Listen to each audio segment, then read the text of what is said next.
ଓଡ଼ିଶାବାସୀ ଭୟଭୀତ ହୁଅନ୍ତୁ ନାହିଁ। ମାଳିକା ଲେଖା ହୋଇଥିବା କଥା କୌଣସି ପ୍ରଭାବ ପଡ଼ିବ ନାହିଁ ଆମ ଓଡ଼ିଶାବାସୀଙ୍କ ପ୍ରତି, କାହିଁକିନା ଜଗନ୍ନାଥ ରକ୍ଷା କରିବେ।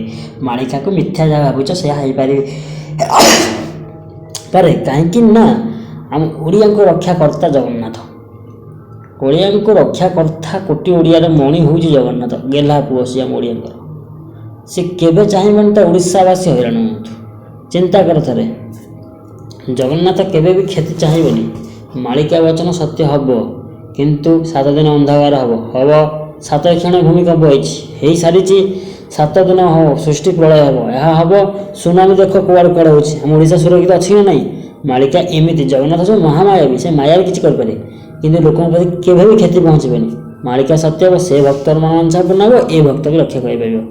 ଜଗନ୍ନାଥ କପଟିଆ କୋଟ କରିବେ, କାହିଁକିନା ମାୟା କରିବେ, କାହିଁକିନା ସେ ଚାହାନ୍ତି ନାହିଁ କାହାକୁ ମାରିବେ, କାହାକୁ ହଇରାଣ କରିବେ। ଭଗବାନ ଏମିତି ଗୋଟେ ଭକ୍ତକୁ ଦେଇଛନ୍ତି ବରଦାନ, ସେ ଯାହା ଲେଖିବେ ତା ସତ୍ୟ ହେବ।